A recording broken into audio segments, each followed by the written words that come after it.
Previously, we discussed how to select objects by clicking them, and also how to move the camera body around by using the transform tools, the Move tool, Rotate tool, and the Scale tool. Now, there's more complex ways to make selections, and also ways to apply these transform tools to regular objects. For example, in this scene, I have 3 soccer balls and a plane. Now, you can make your own soccer balls by going up to Create, Polygon Primitives, Soccer Ball. In any case, if I wanted to select these, I can just click on them. However, if I select more than one, you'll see that only one remains selected. Now, if I want to pick more than one, what I can do is use the Shift key. For example, I can click on the first one, then press Shift, click the second one, press Shift again, and click the third one. And there I have 3 soccer balls selected. Now, only the last one turns green. The other 2 remain white. What happens is the last one selected is the one that's shown in the channel box. In other words, the last one's transforms are visible here. The other 2 that remain white are not visible in the channel box. However, the fact that more than one is selected is indicated by the ... beside the name. In any case, the last one selected appears here and remains green. Now that I have more than one selected, I can actually move them as a unit. I can use my transform tools to move these all together at once. For example, if I click on the Move tool, I'll get the axis handle. Now the handle appears at the pivot point of the last one selected, and the pivot point is a central point that each object receives. We'll talk more about that in a future video, but for now, just keep in mind that the transform will appear in the center of these soccer balls. So the last one selected gets the handle. But once the handle appears, I can drag it to move the soccer balls as a unit. You can either grab it by the center to freeform move, or grab an axis handle. Now you notice as I move these, I can let them penetrate each other. For instance, the soccer balls can go through the plane. Now if you're just positioning objects, it doesn't really matter.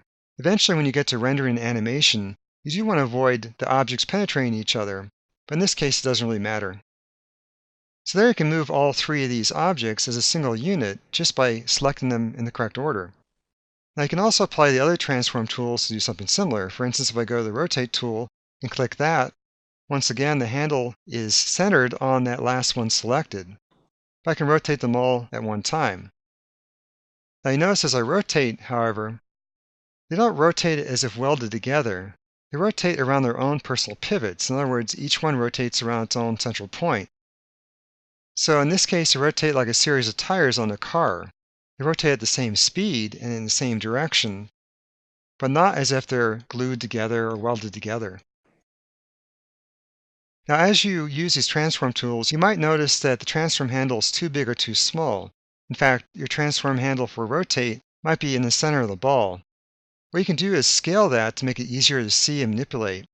If you press the plus key on your keyboard, it makes the handle bigger. If you press the minus key, it does the opposite and shrinks it down.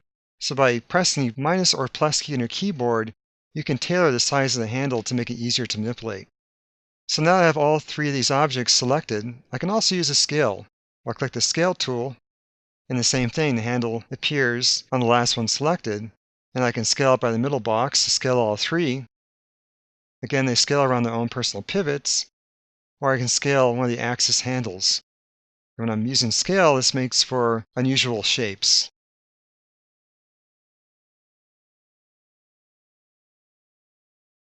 Now you may have noticed that whenever I use a Move tool, Rotate tool, or Scale tool, the axis handles for those transform tools are lined up with the world axis. In other words, the Z corresponds to the Z, the Y with the Y, and the X with the X. They're running the same directions. That's because the handles initially, or by default, are based on the world axis, so their axis handles lined up with the world axis.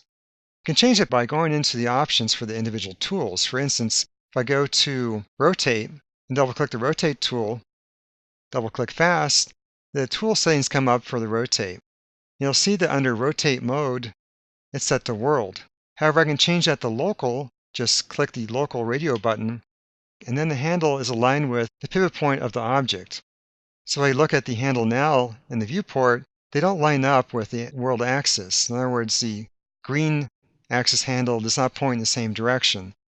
You can see by the world indicator, Y goes up and down. However, On this rotate, it's going side to side.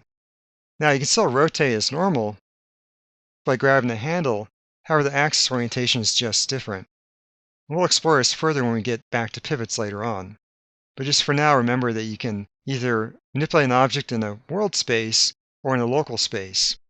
But for now, I'm going to return this to world. Now this is true with the other transform tools too. For instance, I can go to the Move tool, double-click that to get up its tool settings, and you'll see that the Move tool's move axis is set to world. In this case, I can set that to object instead, and it'll have its own oriented move axis. So you can see in this case that the X, Y, and Z do not correspond to the world indicator. Again, you can still move these things around, but the axis handles are located based on how that object was originally created and how it's since been rotated and positioned. But once again, I'll return this to world for now. Now, if you want to close the tool settings for any one of these transform tools, just go up to the top right and click the Close button. In any case, you can see how you can move more than one object if they're selected with the Shift key, and also how you can move things in a more complex manner.